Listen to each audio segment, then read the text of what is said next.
வணக்கம் மேம். இரத்த சோகை வராமல் இருக்கணும்னா நம்ம என்ன மாதிரி உணவு பழக்கங்களை கடைபிடிக்கலாம்?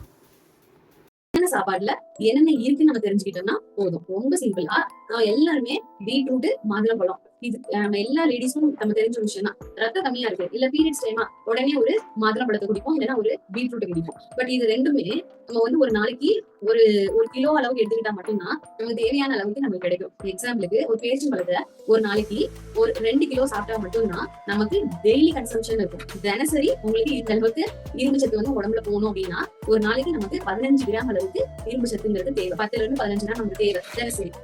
இதுக்கு நமக்கு 2 கிலோ பேரிச்சம்பழத்துல தான் இந்த 10ல இருந்து 15 கிராம் நமக்கு கிடைக்கும். இல்ல ஒரு உலர்ந்த திராட்சை சாப்பிடுறோம், அதுவுமே 1 கிலோ அளவுக்கு சாப்பிட்டா மட்டும்தான் நமக்கு 10 கிராம் அளவுக்கு இரும்பு சத்து கிடைக்கும். ஆனா ரொம்ப சிம்பிளா நான்வெஜ்ல ஒரு ஈரல் சாப்பிடுறோம், இல்ல ஒரு சுவரட்டி சாப்பிடுறோம்னா கம்மியான அளவுக்கு சாப்பிட்டாலே நமக்கு தேவையான அளவுக்கு கிடைச்சிடும். அடுத்து நம்ம முளைக்கட்டின பயிர் வகைகள், எல்லா முளைக்கட்டின பயிர் வகைகளுமே முளைக்கட்டி எடுத்துக்கணும். சோ எல்லா பயிர் வகைகளுமே சாப்பிடுறது ஓகே, பட் அத முளைக்கட்டின பயிர் வகைகள் எடுத்துக்கிட்டோம்னா இன்னும் நமக்கு இரும்பு சத்து அதிகமா கிடைக்கும்.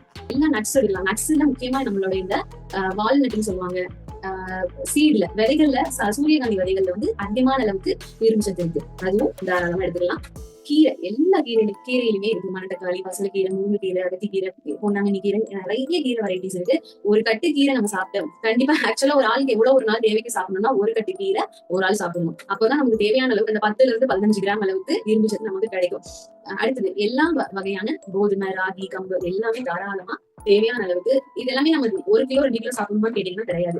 தினசரி பேசிஸ்ல கொஞ்சம் கொஞ்சமா நம்மளோட ஃபுட்ல இதை ஆட் பண்ணிக்கிட்டே இருக்கணும். இதெல்லாம் நம்ம எடுத்துக்கிறதுனால நம்ம குடலுக்கு அந்த உணவுகள் எல்லாமே போகும். குடல்ல போன பிறகு நம்ம குடல் அதை பிரிச்சு எடுத்துக்க ஆரம்பிக்கும். சோ நமக்கு தேவையான அளவுக்கு இரும்பு சத்தை கொண்டு போய் நம்மளோட எலும்புகிட்ட கொடுக்கும். அந்த எலும்பு அந்த தேவையான அளவுக்கு இரும்பு சத்தை எடுத்துக்கிட்டு ஆர்பிசியை, சிகப்பு ரத்த அணுக்களை உற்பத்தி பண்ணிக்கிட்டே இருக்கும். இது நம்ம ஃபுட்டு நமக்கு ஹெல்ப் பண்ணி கொடுக்கும். அடுத்து ஒருவேளை இந்த சாப்பாடுகள் எல்லாம் நம்ம எடுக்காம தவறிட்டோம், இல்ல கம்மியா எடுக்கிறோம், தேவையான அளவு எடுக்கல அப்படிங்கும் போது நம்ம உடம்புக்குள்ள அது என்ட்ராகும் போதே கம்மியா தான் என்ட்ராகும். அதுல இருந்து குடல் நல்லது கெட்டதுன்னு பிரிக்கும் போது நல்லதுங்கிறதுல ரொம்ப கம்மியா தான் இருக்கும். அந்த கம்மியானது கொண்டு போய் எலும்பிட்டு கொடுக்கும்போது ரொம்ப உற்பத்தி பண்றது ரொம்ப சிரமமா இருக்கு. ஒரு 20 பேருக்கு சமைக்கக்கூடிய இடத்துல வெறும் ஒரு 1/2 கிலோ அரிசி கொண்டு போய் கொடுத்த மாதிரி நம்ம சாப்பாடு ரொம்ப கம்மியா எடுக்கும்போது, இல்ல தேவையான அளவுக்கு விட்டமின் சத்துக்களும் மினரல் சத்துக்களும் இல்லாம போகும்போது எலும்புக்கு தேவையான அளவு இரும்பு சத்து கிடைக்காம போயிடும். அப்போ இந்த சிகப்பு ரத்த அணுக்களோட உற்பத்தி கம்மியாயிடும். அடுத்தது நம்ம காமனா இந்த எல்லா இரும்பு சத்து உள்ள சாப்பாடையும் நம்ம எடுக்கணும்னு நான் சொல்லிட்டேன்.